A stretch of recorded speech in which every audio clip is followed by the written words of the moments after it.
What's up, everybody? Another episode of Ripple Effect Podcast. Today we got a really important guest and hitting on a really important topic. He wrote the book American Addict, Dr. Gregory A. Smith. He's also from the movie of the same title. I believe the book came first, and he hits on an important issue. I think back in the day, everybody knew a recovering alcoholic and whatnot. Today, it seems like pills is a new addiction. I think in the 60s and 70s, everybody heard about drug overdose from rock stars and stuff, and now it seems like celebrities, pills is a new big issue. And I think that he's doing a pretty ballsy thing, talking about just the issue and really not holding back. So I just want to thank Dr. Gregory A. Smith for being on the Ripple Effect Podcast today.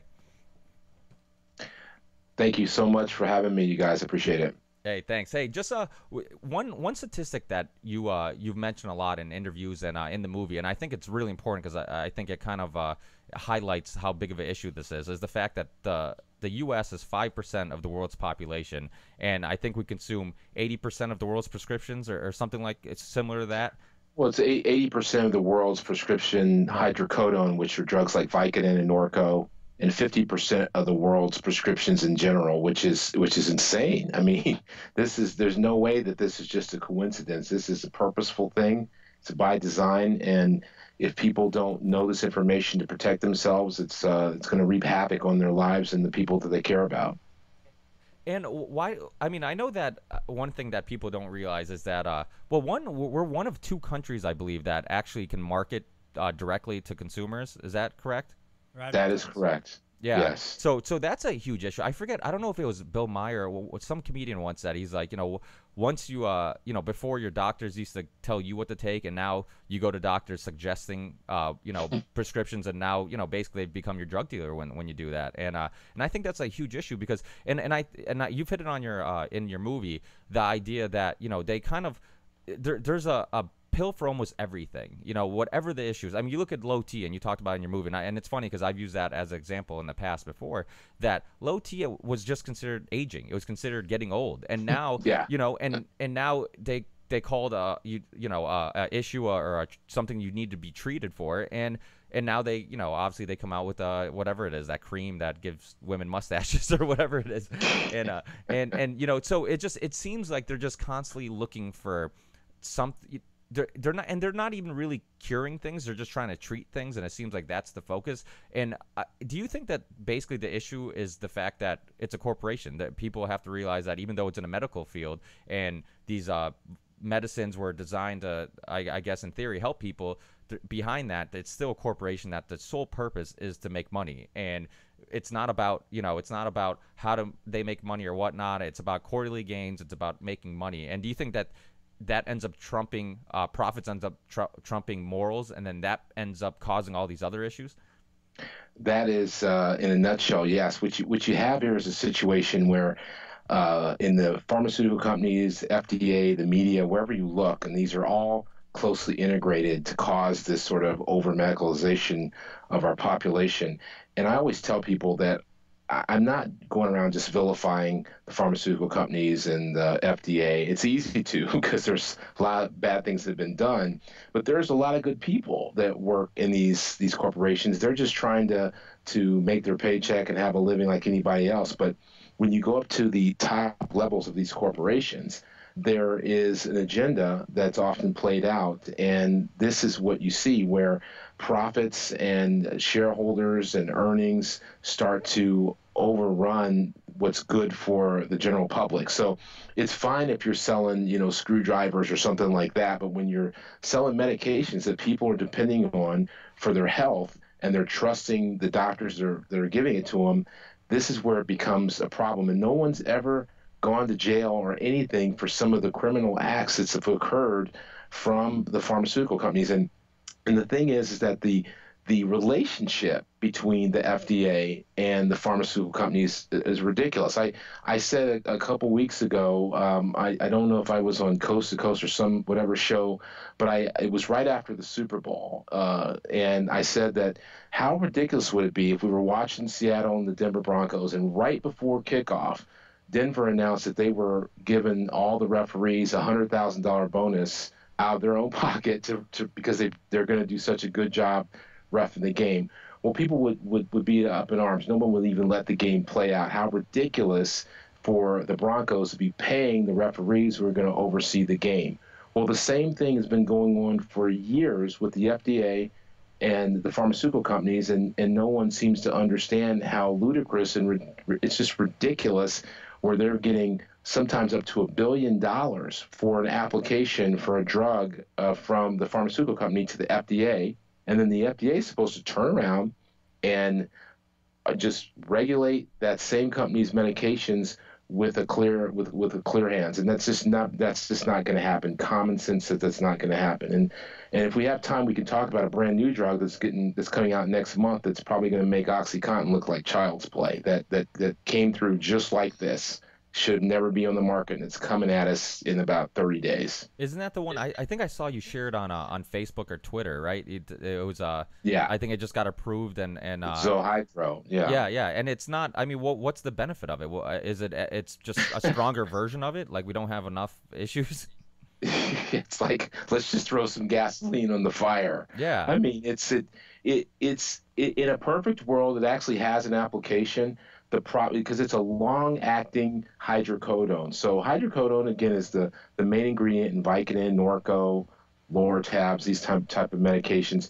And the problem in the past is that it doesn't last very long. You have to take several. They only last 4 to 6 hours, whatever. So I see the thought process of bringing out a pill that's long-acting, but the problem is there's no anti-tampering mechanisms in this stuff at all. You can literally just open it up and snort it. You can liquefy it, inject it, and that's the problem. Even OxyContin, they made it the other way for 10, 12 years, but they finally reformulated, just like Opana reformulated. But these people, knowing the history, have come out with a drug that is so easily diverted, it's unbelievable. And their own advisory board overwhelmingly said, do not let this thing come out in the market, and they released it anyway.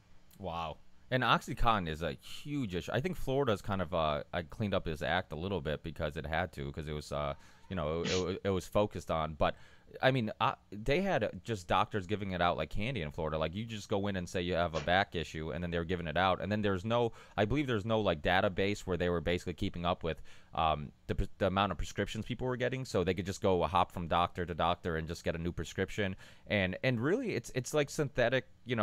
People. I think the thing about getting something through a doctor, we don't look at it as the same light as we do heroin or cocaine. But really, it is synthetic heroin and cocaine, isn't it? I mean, basically.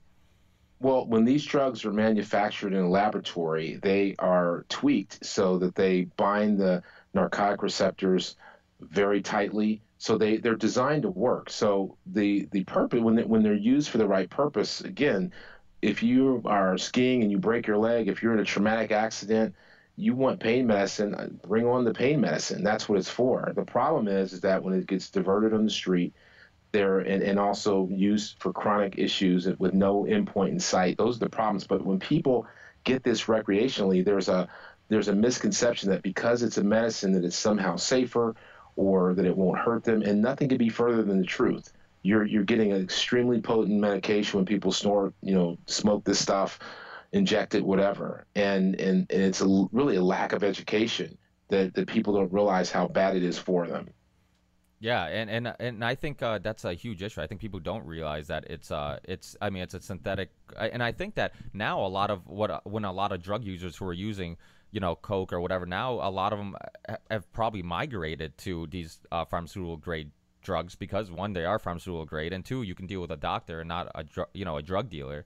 And what do you think about that issue, the fact that you look at it, what is it doing to the drug users who are using street drugs? Are they migrating towards them, or have they both influence each other? Where like street users are using prescriptions and prescriptions are using street drugs. Are they both kind of helping each other out in that sense?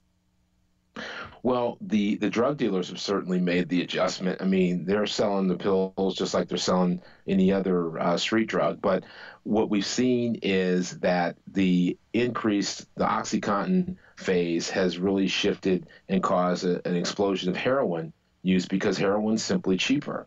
And a lot of people can't afford the OxyContin, or maybe they can't. The doctors have caught on to them.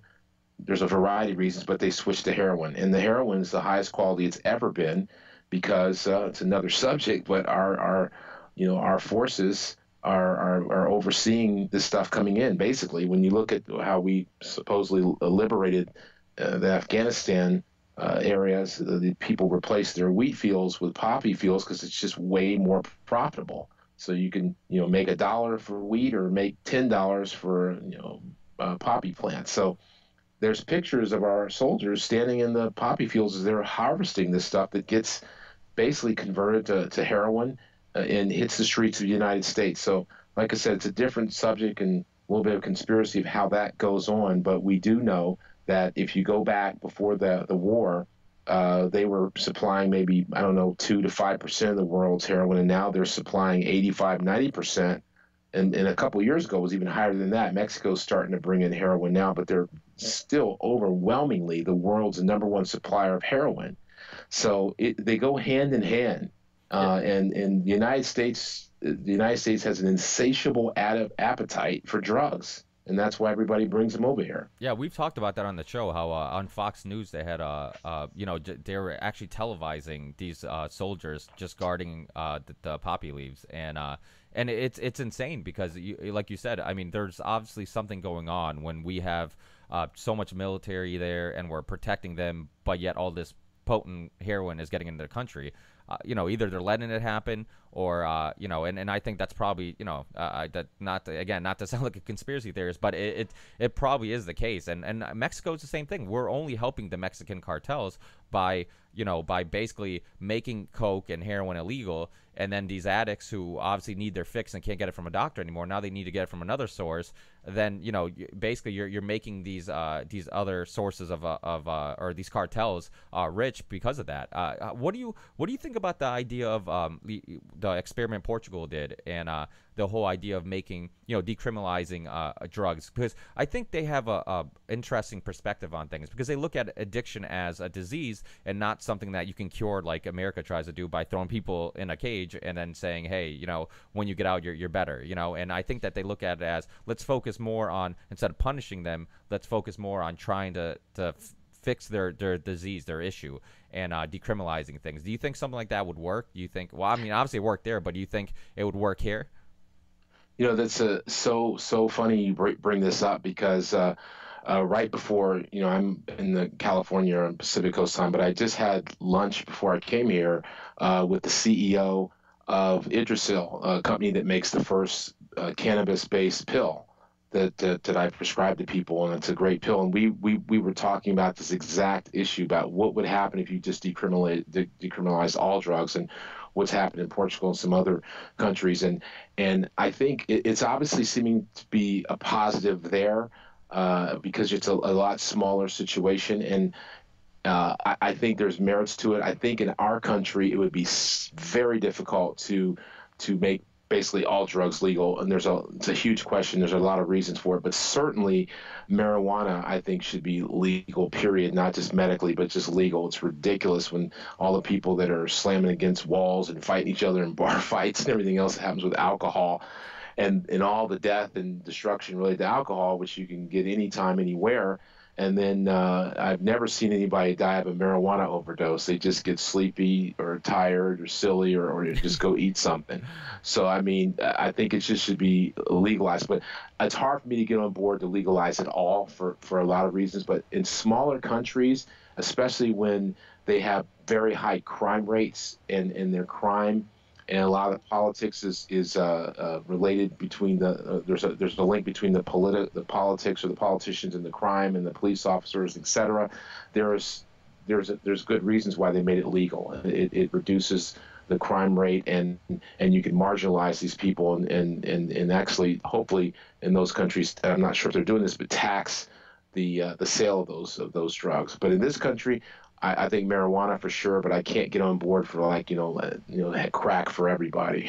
Yeah. Well, I definitely think that if people don't believe that possibly the best interests of people are really the concern, is just look at marijuana. Like you said, you look at marijuana. I mean, Dr. Sanjay Gupta had that on mainstream media, on CNN, had that documentary basically saying I was wrong about marijuana and people have been lied to. And the idea that basically a plant, a natural plant that has so much benefit and could help so many people with so many different medical issues, is illegal when, like you said, alcohol, which it does, kills car accidents, domestics, causes so many issues.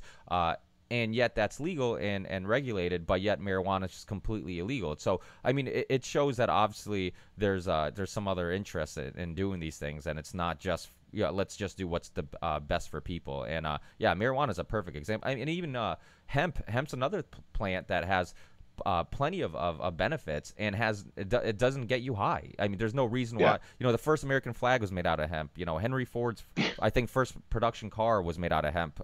It just, and I think you can buy it, you can get it from other countries, but you can't grow it, which is another thing that makes absolutely no sense. I think we import most of it from Canada or something like that. But yeah, so that's a perfect example. I think people have a hard time believing that the FDA isn't looking out for us. But you showed it in your movie. That bill that the Medicare bill that passed, that signing where everybody who sponsored it was basically getting campaign money from big pharma and stuff like that. And like you said, when they're in bed together, especially, and I think the original bill you talked about was the early '90s one, right? That where basically you could fast track things, or what was it that basically you could pay?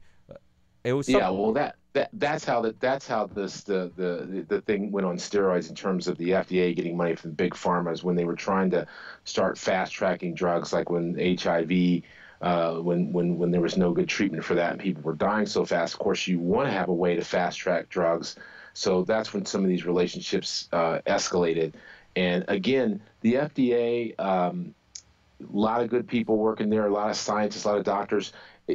I do think they do a good job in many ways, but it's when you hit that point where is it the money or the health of the people, that's when the money trumps the health. And that's where the problem is. When there's a bad drug and the FDA sees a bad drug early, they get rid of it because there's not a lot of money spent. The problem is when you get a drug like Zohydro that gets to the finish line, and they've spent hundreds of millions of dollars in research and development and marketing and all the things they're going to do to get this thing out, and then someone in a lab says, hey, we just found out this thing causes heart disease, or we just found out this drug does this, and like with Vioxx and Fen-Phen in the 90s, and they get suppressed because the amount of money lost is so dramatic.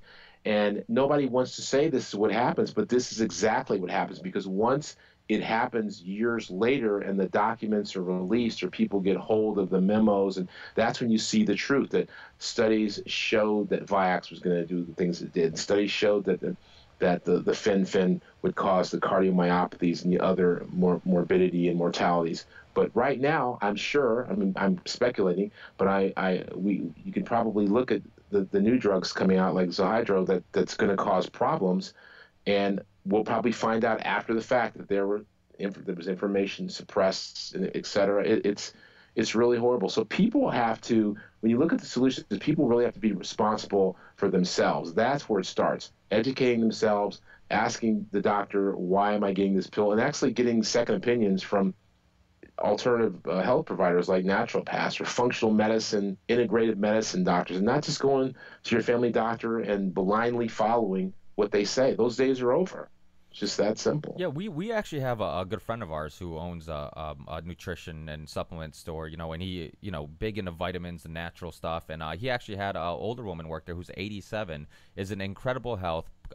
She was a genius when it came down to natural remedies, and she was just, she basically put it simple. And I think you said something similar too on one of your interviews, that your body, when something's wrong, your body usually needs more of something. And if you can just basically get the information to figure out which vitamin or mineral or whatever herb that could help out with that, that should be a first resort, and these pharmaceutical drugs should be a last resort, because obviously anything that you put in your body that has that kind of list of side effects, it obviously can't be good for you. I mean, your body doesn't recognize what it is, and it's just you're throwing something strange and abnormal in your body, and your body's like, what do I do with this? And that's, I mean, obviously I'm not a doctor, so but I'm assuming it's because of that. It's because your body doesn't recognize it and doesn't know what the hell to do with it, is why all those side effects happen.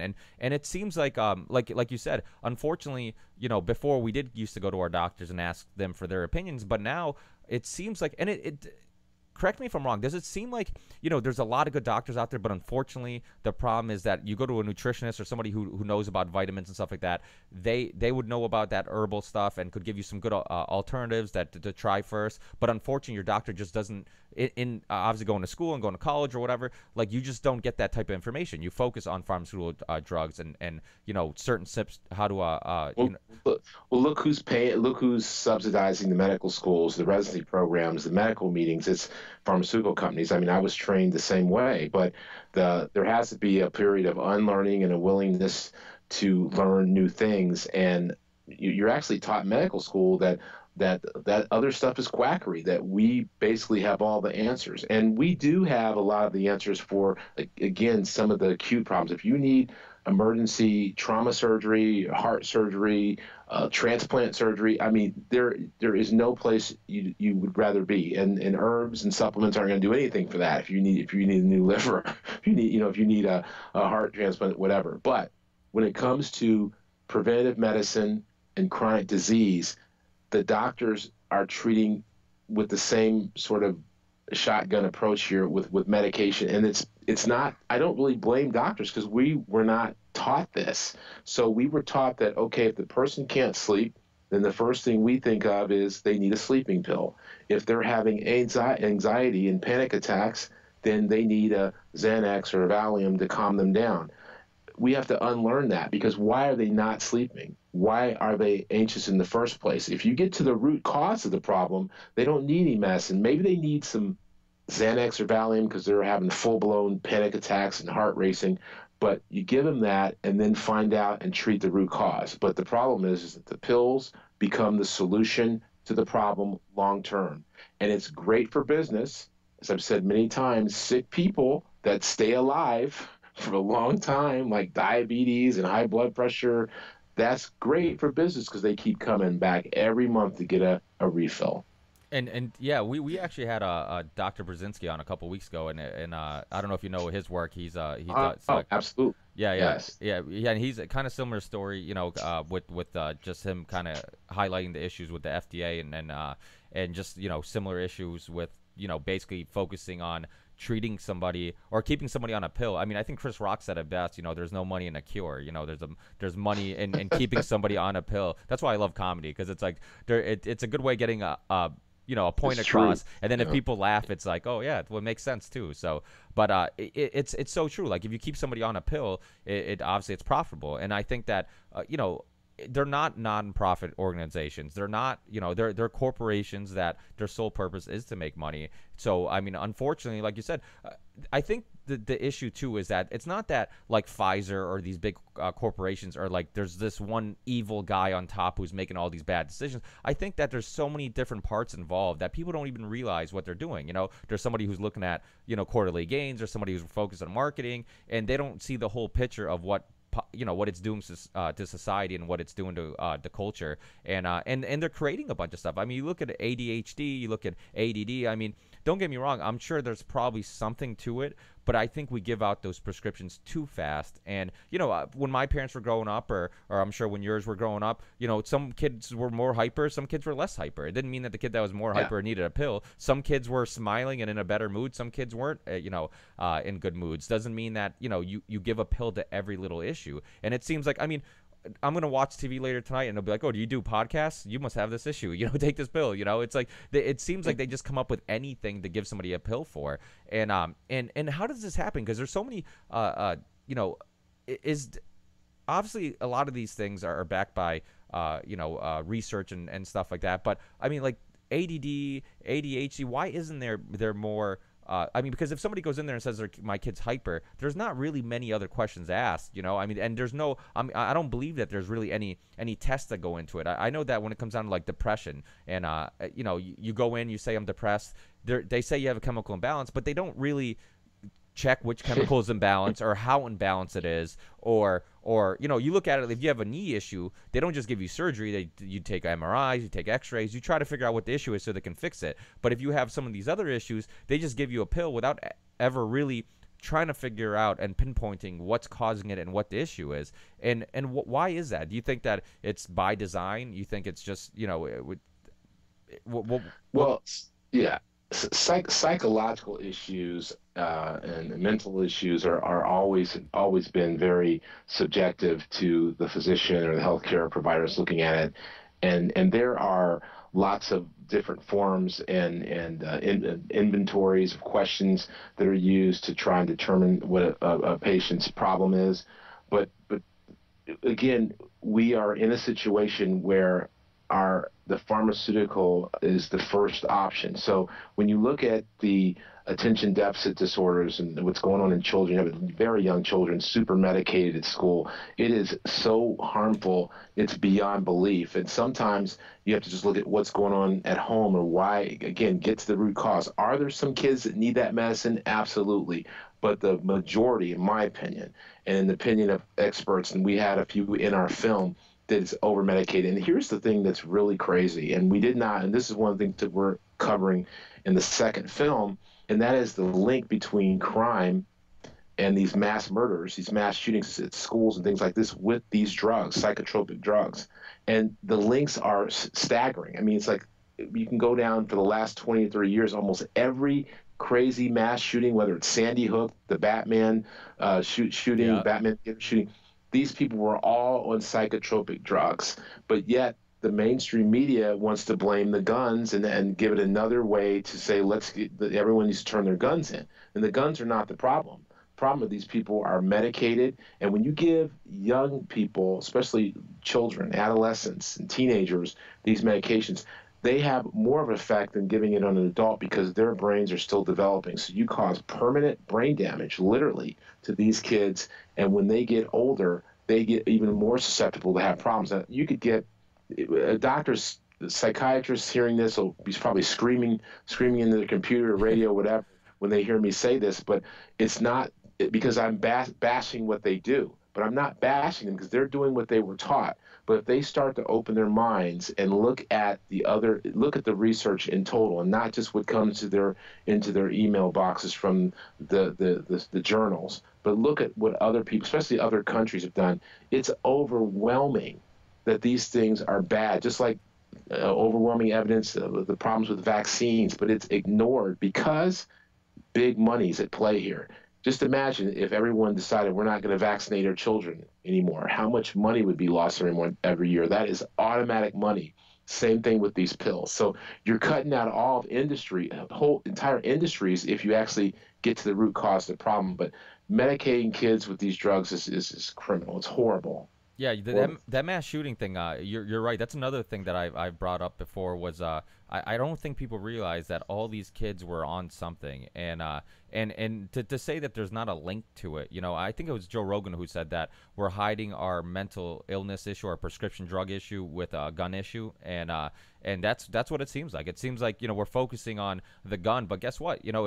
If he doesn't have a gun, he might make a bomb. He might do. So it's like eliminating the gun's not going to get to the root of the issue. And so you're absolutely right. I think that it seems like mainstream media won't focus on what they were taking. And I mean, I'm sure they do blood work out, on these kids. Like, I'm sure that they find out what they're on. Why don't they release that? You'd think that pharmaceutical companies have a hand in basically making sure that whatever specific drug they're on doesn't get released, to kind of obviously for the lack of PR reasons. Well, they have a huge control in the media. I mean, there's a TV show, national TV show that I was supposed to appear on recently. And if I said the name of the show, you would know it immediately. I'm not going to say it, but literally the day before I was supposed to go on, I guess one of the producers they'd watched part of the film, and I guess they saw part of it where we're sort of bashing Big Pharma. If they really looked at the whole movie and understood what my message is, I'm not bashing. I'm not trying to I'm just trying to get truth out there to protect people. But they basically called my publicist and said, off the record that Pfizer was one of their biggest sponsors, and they read they just the thumbs down to have me on there. And I wasn't even going to talk about that. That was the ironic part, but they were just afraid that the subject would come up and we would start talking about these big pharma things. Big pharma is going to make billions and billions and tens of billions of dollars every year, even if they even by doing the right thing. They're just making extra billions by doing this other stuff. So it's not like they wouldn't be profitable. So a lot of it's just greed because there's no reason to unleash this stuff on the American public. And another thing that's very, very not very well understood or talked about at all, we do cover this a little bit in the movie. Donald Light is a PhD that really has done a lot of work in this, is that the majority of these drugs that keep coming out that are brand new don't work any better than drugs that are already out, that have been out for 10, 20 years, that are cheaper because they're generic form. So you have to ask yourself, why do they keep bringing out a new blood pressure pill? Why do they keep coming out with a new pill for the diabetes or whatever? And the answer is money, because when the drug is on patent, nobody else can make it except for that company. And that's the sweet spot of time where they can really charge basically a high premium price for that drug because no one else can make it. Once it goes generic, then everybody makes it and the price goes way down. So you have a stimulus to keep pushing drugs out, new drugs out in the market that in a large part of the time don't work any better than the old ones. And we have more information on the old ones, so we have more experience with the old ones, so they're really safer because we have more data on them. And it's crazy that this is even happening. Yeah, and you talked about off-label use also in your movie, and yeah, the mainstream media thing.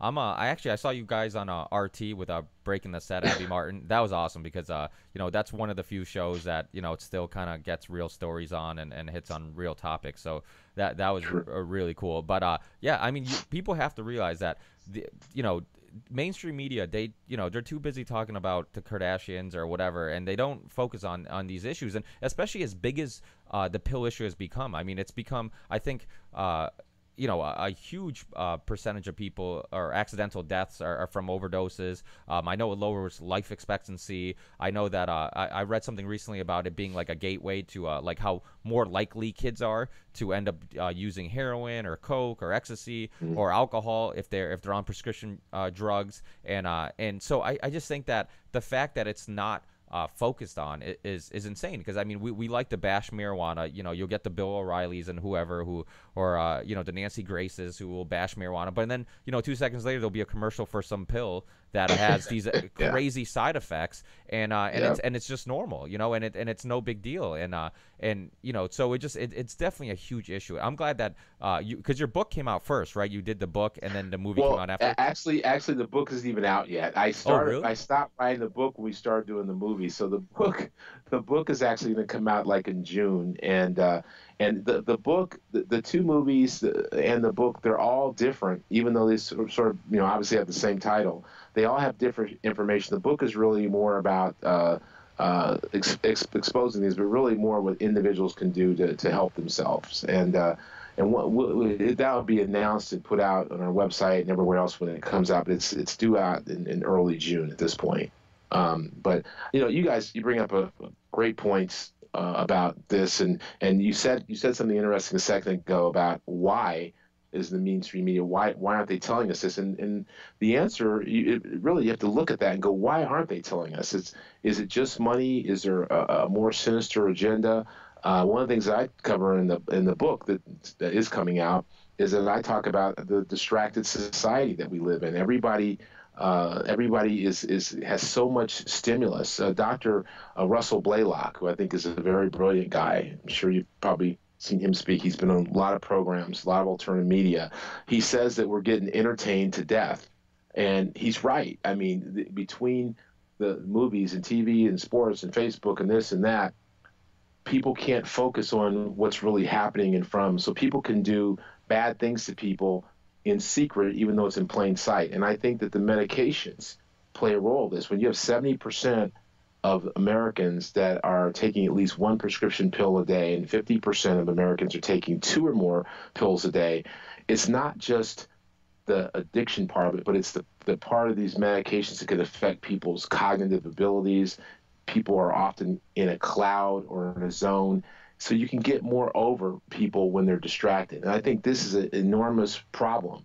And this explains why often there are political leaders, in my opinion, that get elected that shouldn't get elected, because people are getting their information from one narrow source, usually a few 2 or 3 stations on television, the main stations. And then they're so distracted, so overworked, trying to pay their bills, so occupied don't have time to read books or anything, or to read alternative media, or to do other things to educate themselves. And that's one of the biggest problems I think that faces our society in general. Oh, I completely agree. I think one of our biggest issues is the fact that we nobody has time to really do their own research or whatnot, and because basically society's designed this world where we're, like you said, we're constantly stimulated. We have our phones going off, we have TV commercials, all these things are designed to stimulate us and get our attention, and then we have to pick up the kids, we gotta we have bills in the mail, so we're constantly stressed, and obviously stress has the enormous is an enormous issue with aging and all these other medical issues that it causes, and it just we're constantly overstimulated, and we don't. I think it's one of those things where if we lived a more laid back lifestyle, it seems like those people live longer, they're less stressed, they're healthier, they look better, and it just, I mean, look at recently with all the bankers that are committing suicide, Yeah, I mean, that's yeah, that's yeah. definitely from being stressed. That's JP Morgan, I think, just had one recently, all the UK bankers.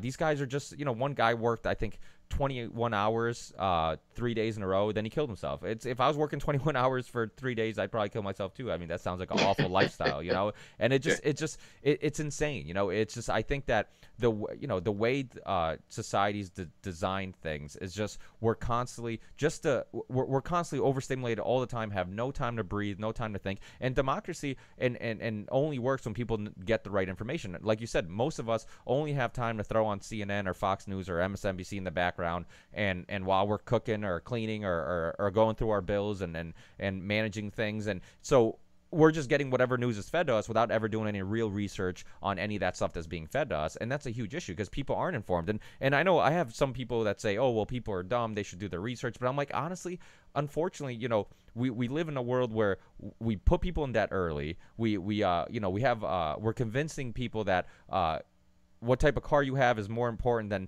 than what type of person you are, or how big your car or how big your house is, or how attractive your wife is, and all these things. And what that causes is that we're constantly a slave to labor and a slave to working just to maintain that and keep that public perception. And then what ends up happening is we can't focus on what's really important, and that's being healthy, doing research, and knowing that the information we're getting is truthful and not deceiving. And so that's a huge issue, and I think it's something that we don't look at enough. I've talked about it a few times on the podcast about blue zones and just like the places in the world where people live the longest and longest life expectancy, and they have a very less stimulated life. I mean, they're usually farmers and they're usually laid back and maybe more labor intensive physically, but a lot less mentally intensive, and with stress and stuff like that. And it seems like there's a lot there's some truth to that the world we live in is just like our bodies. I mean, people forget that this type of life is kind of new to our primitive nature. It's like it wasn't that long ago that we were riding horses and stuff like that. Now out of nowhere, we got cell phones, and we have text messages and watches that vibrate when you get a text message. So, and then you can constantly be notified when something's happening, and you're just constantly being distracted. So it seems like a very unnatural world for us that to live in that we're not adapted to. Just talking about it, you can feel stressed, right? Just talking about all the different things that's going on, it just gets you worked up. And here's the sad part, right? After people have all this pressure, financial pressure, and different things to do, like I said, dealing with the kids, the school, the this, the money, and then they get stressed out, they can't sleep, which makes they're unable to deal with their problems even more, because insomnia is an epidemic in itself, and you're less prepared for the day when you're sleepy, and you make mistakes, and it's like a vicious cycle. And then you show up at your doctor and you tell you, I can't sleep, I'm stressed out, I had to pull off the side of the highway and hyperventilate because I'm having a panic attack. And he goes, look, I have just a thing for you, more pills. Yeah. So it all works, it all works in sequence. So if you just start to unravel the ills of society, so to speak, like you just illustrated, a lot of this other stuff will just go away. We're treating the symptoms with pills that are Band-Aids, and then the side effects from those pills and other problems with more pills. It is just a horrible situation. And the only thing that really encourages me are really programs like this, the internet, where people can start to hear the truth, because it does change people's lives when they really make adaptations and start to say, look, this isn't worth it anymore. I'm not going to continue to participate in this merry-go-round. I'm going to start eating right. I'm going to buy organic food instead of eat these toxic foods from the fast food restaurants. Or I'm going to start doing different things because money talks. And just like we've seen in organic food is a great example, as people have more and more awakened in terms of what's going on with our food in this country, and there needs to be a lot more awakening. But the more and more people are wanting organic foods and things that don't have all the preservatives. You're seeing regular grocery stores now stocking or having organic food sections. You didn't see that at all 8, 10, 12 years ago. The proliferation of stores like Whole Foods all over the country have just exploded because people want something better. So that's where the hope to me is. You can do this with healthcare or stress or any other parts of life that have issues. If people start to flex their economic muscle, then people will listen. I guarantee you, if people start to reject some of the medications and go more and more to natural paths or integrative medical, functional medicine, physicians, things like this, the big pharmaceutical companies will step in line. They're going to go where the money's going to go. Because we've already seen that in the food industry. You have big corporations buying up these organic corporations that keep in the organic names, but Nestle or Coca-Cola is behind some of the organic name brands that we have because they don't want their profits to go. So people do have the power, but without the knowledge, without knowing what's really going on, they have nothing. And that's why programs like this are very, very important. Yeah, thanks. I appreciate that because that's kind of one of the goals is just to kind of expose a lot of interesting stories and information, and then hope that I guess not to use the title of the podcast, but to cause a ripple effect. And I think that too many people think they can't make a difference or they can't cause any type of ripple, but I think that it's deceiving because we can. I think that even if you only change one person's mind or expose them to certain issues or topics, that they'll end up sharing that information with somebody else, and that'll go on and so forth. And I think that it's everybody who thinks they can make a change deciding to attempt to that. I think one, you'll have a sense of fulfillment. I think we can sleep at night a lot better knowing that we're trying to make the world a better place than it is. And I think that we can make a difference. I think that having these conversations are important. I think, like you said, overstimulating is a huge issue, and that's why I love podcasts and I love having these alternative medias and stuff like that, because not too many people actually sit down and actually talk about these topics, and a lot of people don't have time to,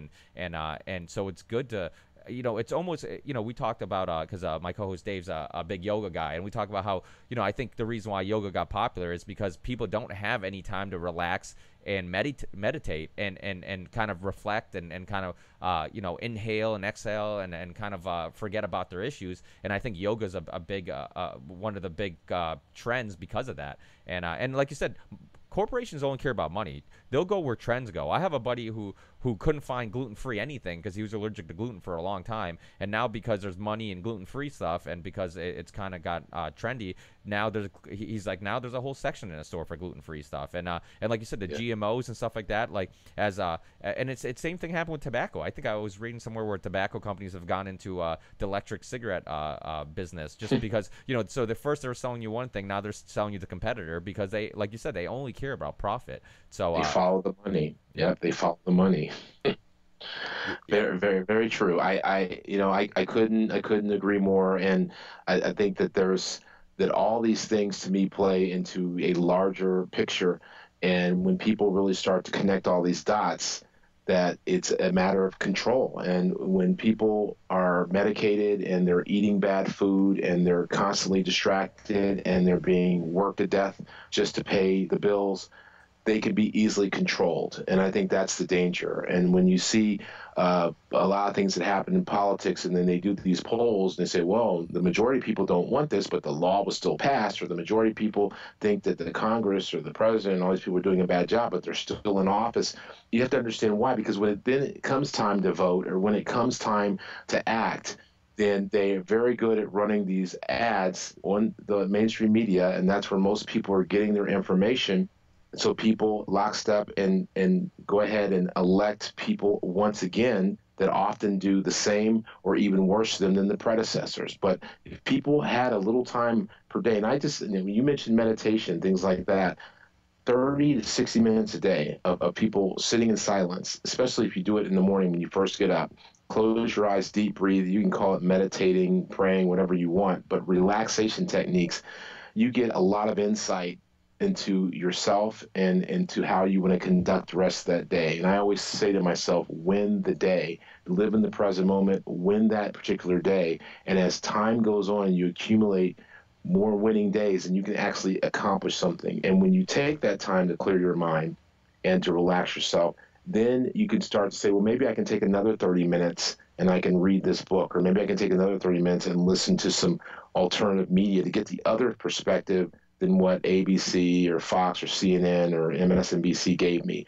And that's, I think, will turn the tide, and we can hopefully have literally a mental revolution and not a violent type revolution, but a revolution of people really open their minds and understand what's going on in this country, what's going on and what's being perpetrated onto them so they can do something about it. And because always people have the control if they have the knowledge. And that's the bottom line, in my opinion. Yeah, no, I agree, and I think that slowly but surely, I think there is a revolution of minds and awakening. I think that, you look at like 10 years ago or 15 years ago, many people didn't even know what a GMO was.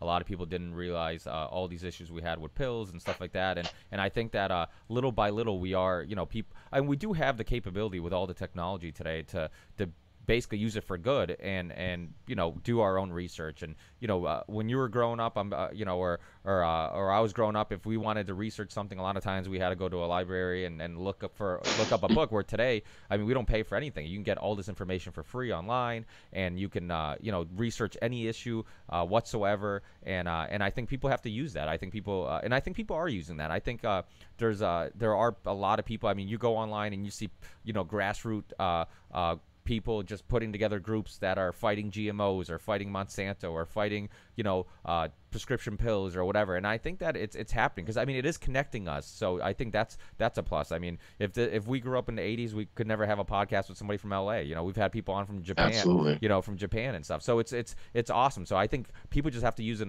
in a positive manner. And the other thing about awful label use, me and Dave were actually talking before we went on the air about the issue with. So somebody can actually, they prescribe you something for an issue, and then basically it sounds wicked illegal, and I think it is.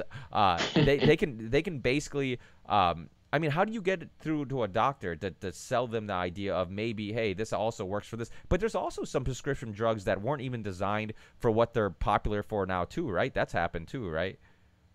Well, okay, let me explain the off-labeling process because I know what was said in the film, but I somewhat disagree a little bit with what was said in my own film about it because I think off-labeling is not always a bad situation. When you become a doctor, your degree says physician and surgeon. You could be a psychiatrist, and your degree still says you're a physician and surgeon, but you wouldn't want a psychiatrist doing surgery on you because he's not trained that way. But the way that the degree is that it allows for a physician to make certain judgment calls. So when a medication is put on the market for a specific reason, then sometimes if a doctor is in their own minds or in their own sort of experimentation, say, you know what, I think this could work for this particular reason also. Very small amount of people that are even in the market for your drug. But all of a sudden it says, well, everybody that took it gets sleepy, so let's use it as a sleeping pill. And so now you got people on schizophrenic drugs to go to bed to get sleep at night. And how many tens, hundreds of millions of people can't sleep? So now your market just exploded. So what's illegal about it is when the drug rep would come to your office and tell you, well, some doctors are using it for this and that's pretty much gone away. These drug reps are so scared to say anything that rarely happens. But the trick is that you have a medical meeting or a dinner. What happens is the pharmaceutical companies will have a dinner at a great, some Beverly Hills restaurant and they invite the doctors for a night out and you get to eat and drink all you want. And then they have a colleague or another paid physician that's going to speak to you about their product. And that physician can legally say, by the way, I use this drug all the time for sleep and it works great for that. So even though the drug company didn't say it, they hired the doctor to say it to other doctors so it has authority. And now you have that room full of doctors, 30, 40 dollars, go out and start running the next day for that drug off label. And that's what they got in trouble for, is that sort of funding this illegal, because the FDA didn't approve it for that particular thing. So, and then often what happens is the FDA will later give more approvals. So you'll see a drug get approved for, say, pain, and then a year later it's approved for migraine headaches, and a year later it's approved for this. But until it's legally FDA approved, they're not supposed to promote it off labeling, but they do it in a slick way. And that's what all these huge lawsuits have been. But one other thing, I know I'm talking for a long time here, but one other important No, point, it's all right. one other very important point is when you see these huge fines, and you had Bayer, I think it was, I want to say Bayer, it was got 2.2 billion fine a couple months ago. It was one of the largest, if not the largest, fine in American in history of any corporation. Nobody again went to jail, even though it's supposedly a criminal act, and but they were laughing to the bank to write that check, because that 2.2 billion was based on three different drugs that had been off-labeled or used or they were accused, but they had made about 8 or 9 billion just on one of the drugs of the three that they got dinged for 2.2 billion. So even though it's an enormous amount of money, if you're a multi-billionaire, if you're a multi-billionaire, a billion-dollar company, and you know that I'm going to get fined 2 billion, but I'm going to make 20 or 30 billion on my drugs, I would do that deal all day, every day, and that's exactly what's happening. Yeah, so I can see, like you said, it's not always a bad thing, but obviously in that case, Bayer was in the news recently too for that India thing. Did you hear about that? How they were India was trying to make a generic cancer, a liver cancer pill, and then they sued them because it was like 1% of the cost of their pill. Exactly, it's cheaper. Exactly, Yeah, exactly. that stuff. How does stuff like Yaz and stuff? Yaz was a perfect example of something that got on the market, was approved, apparently was FDA approved to be safe, and then all of a sudden, was taken off the market. I mean, how can something be FDA approved, so which means that technically it should be safe for you and it should work, and then get taken off the market because it's unsafe? Well, the way that it's structured is that a small amount of people can override the majority of people in terms of whether a drug should be approved or not. Like we just saw that happen with the new drug, the new Zohydro that's coming out. I think that's how you pronounce it, Zohydro, that's coming out in next month in March of 2014. We seeing that now where despite advisory board and everyone else saying don't put it on the market, they put it on the market, and then this is where you have to start say, well, where are these sinister deals coming from? And this is where I say that there's always going to be a small amount of people in very high positions, some closed door situation where a deal is made because there's so much money. So if we take that the drug you just mentioned, the Yaz or whatever, by the time that drug got to market, there's pressure on the FDA to put that drug on the market because this company has spent, again, hundreds of millions of dollars. So they let it go and they hope that it works out, but then we know it won't because they have the research showing it won't. But by the time and if you see this over and over again, the FDA will come in on their white horse and take the drug off the market, but it's only after that pharmaceutical company has gotten all their money back plus profit. Then they come in and yank it off the market. That's not great for the pharmaceutical company, but they've made a profit, so they can keep it moving. But that's the problem. The point is that that drug should have never been on the market in the first place, and there was evidence of that comes out later after the fallout. Yeah, And it's happened and over and over. Zoloft Yeah. and like Prozac, I mean, that stuff has been caused, there's been cases of it causing depression, right? Or at least causing, not depression, but suicides. And I know that in the 90s there was a big issue with Prozac causing suicides. I know, who was the comedian? Phil something, who his wife killed him, who was on Zoloft. Phil Hartman. Yeah, exactly. Phil Hartman, who, yeah, his wife, I believe, was on Zoloft. I mean, my understanding of it that it basically takes away all emotions, so like you just don't care, and you just, I guess, and I know there's cases. I remember seeing testimony online of women saying that they were like seconds away from pulling a trigger to their kids and husband, like, and then all of a sudden they got off the pharmaceutical pills and they were better. Like, that's crazy to think that stuff is illegal and could have that type of side effects. And to something that made people. I mean, you're really trying to prevent suicide, and in some cases, it's causing it. I mean, it's insane that these things are legal. But the DSM was kind of that was kind of iffy, right? Wasn't there some um, messing around with that. It was kind of a big pharma kind of had their hand in developing the DSM, that basically the Bible for psychiatric drugs and stuff like that. Well, that's Dr. Peter Bregan's specialty, and he talks about how that's been manipulated from way back. Uh, back we're talking 30, 40 years ago. He talks about how there was a definite shift in psychiatric treatment that went from more talk based or therapy based to pharmaceutical based, and that how those guidelines changed along with it. And there's no doubt, you look at these antidepressants, and right on the bottle, they say may cause depression and suicide, and you're taking it for depression and stop suicide. And it seems to be contradictory. And the reason why that is brain chemistry can get complicated. And and depression is not always about brain chemistry, but often it can be simplified to the point where this person has low amounts of serotonin or whatever neurotransmitters in their brain, and so these drugs are trying to increase those neurotransmitters, and by doing that, the patient will feel better. Well, that does happen in some cases, but the problem is the mechanisms of these is what the problem is. These drugs cause what happens is when you feel good, or you have a neurotransmitter blast, it goes out into what we call a synaptic cleft, or outside these nerves. It has an action, but then it goes back in. It's almost like you can think of opening your refrigerator and the cold air comes out, but as soon as you close the door to keep the refrigerator cold inside, and then the next time you need it, you open up and some cold air comes out.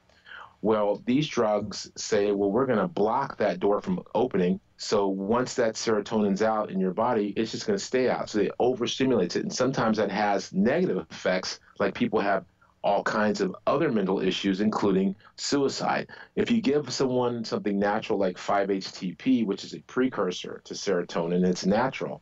You give the body the ability to make more serotonin, so you can often, I've gotten many people off antidepressants by simply walking up their 5-HTP and walking down their antidepressant, and safely get them off their antidepressants and have mood elevation naturally. But again, when you don't know these things, you give them a pill for their depression, and then you have people that shoot people and get depressed, and some people get better, and they're going to highlight that. There's no doubt that some people get better. And the other thing I would say is there's no doubt that even for me, if I have a person that is actively suicidal, like they're going to kill themselves, I mean, first of all, you want to get them protected and admit them. But those are people that you roll the dice and say, look, let's put them on an antidepressant because they're already at the point to kill themselves. But most people that are going to their doctor for stress, and I'm not happy, and my husband and I are fighting, and my teenage daughter, it's day to day. It's called life, right? Yeah. But I'm going to get medicated because I'm stressed out. That's not the right reason to get an antidepressant. And that's what's happening all the time in doctors' offices all over the country. And that's the big problem with antidepressants, overused. Yeah, definitely. I think you're absolutely true. I think a lot of the issues are, I mean, we talked about the overstimulation and just we live in a very stressful life, and so it's normal to be stressed. I mean, like you said, sometimes it's just work. It's just dealing with everyday responsibilities and stuff like that. Usually when you can usually figure it out, and hopefully once you figure that stuff out, you usually don't need anything. You're not stressed anymore, or not as stressed. Before I know that we're getting to our time, but before I forget, one question I did want to ask you, I wanted to get to was, has there been any backlash? Because it's kind of rare for doctors to come out, and I like you said, you're not actually technically speaking out against big pharma, because you're just saying, hey, there's some alternatives. We have an issue with addiction, this and that, and so, but it seems rare for doctors to actually come out and even say that, because I think maybe they don't want to piss off anybody in any corporations or anything like that. Have you had any backlash from the movie, or just from being so outspoken about these issues? There's been very little. It's been overwhelmingly positive. I mean, overwhelmingly. I mean, like for every 99 great things. There's been and one marginal thing. I've had no one just come out and just say you're some kind of a loser and you're this, that. We've had people say, I've had one person that ended up, we found out worked for the pharmaceutical companies, just saying that our film was all propaganda, which it's not. I mean, what I pride myself is telling people the truth. It's not necessarily my opinion. I mean, when I say it's my opinion, I'll say my opinion is this, but what most of the things that we're quoting here are just facts, and you have to have your head in the sand or your head up somewhere else to think that there's not a problem when you see all these people dying every day. There are celebrities, and for every celebrity you see dying, there's just dozens and dozens of other people that died that day, that are unknowns. So the backlash, surprisingly, is not been very much. But again, it's early, so the more attention the film gets, I expect that, but I don't live in fear of that. I think that the way that things change for the good, and I always try to be as great. I want to be a great person and do great things, so you have to take chances and you have to put yourself out there. And if you're gonna try and do great things, you have to be prepared for the consequences, and that's the way I feel about it. So I'm not going to sit silently by when I see all the things that I've seen over the years and see people get harmed and just sit back because I'm personally afraid. So no, I don't fear it, because I think I'm telling the truth, and I'm not to think. I know I'm telling the truth to people, and people are thirsty for the truth. It's something you just don't get. I mean, you watch politics and you watch the different politicians speak, and I don't care if it's Republican or Democrat. I tell people, why even watch it? It's every word is chosen and tested to see how people are gonna hear and feel about each little word. It's like, I would like to just get a politician up and just say, look, just take the teleprompter down. Just knock it over. Just talk. What do you really believe? Because I think people respect that. They may not agree with everything that you say, but I think people respect you for having an opinion and believing in what you say and actually trying to make a difference. And that's all I'm trying to do. So hopefully, I'm sure there'll be something, but so far it's been overwhelmingly positive. Yeah, talking about politicians, you had one of my favorite politicians on your in your documentary, Dennis Kuchek. He's anytime there was people speaking out against banks, against the bailout, against anything, it was always him and Ron Paul. You always saw those two guys. Their names kept popping up, and it's I'll tell you, those two guys were two of my like. They reminded me what a politician should be, and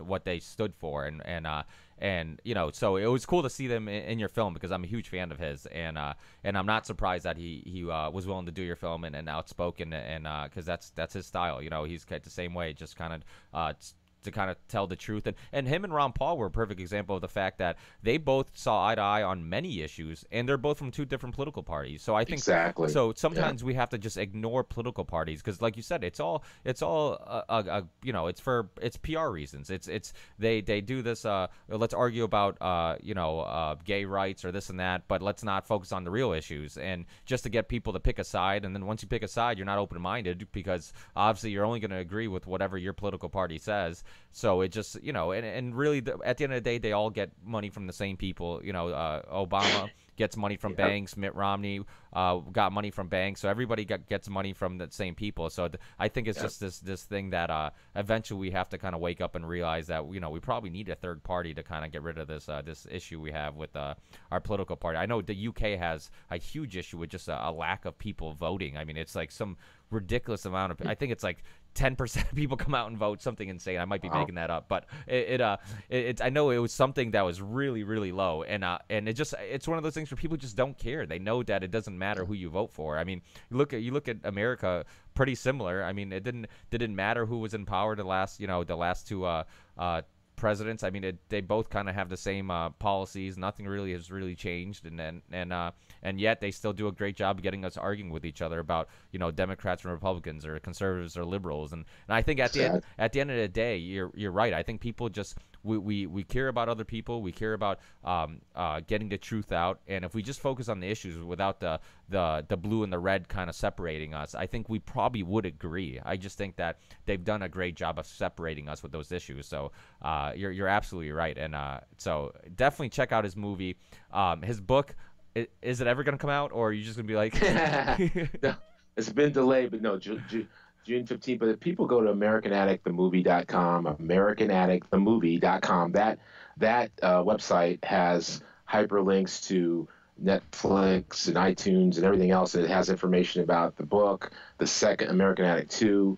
We have an Indiegogo campaign that we just started a few days ago to raise a little bit of extra money for American Addict 2, so we don't have to take money from some big companies. Yeah. So yeah, I mean that's the website though that we're sort of putting everything on. But I appreciate being here, the support, and it's great, and I'm sure that we'll have more interactions. And I just think I thank you for doing your show. I mean, we need more of this, and we need more people to listen to your podcasts and shows like this to get the words out. Yeah, I appreciate it. Thanks for being with us because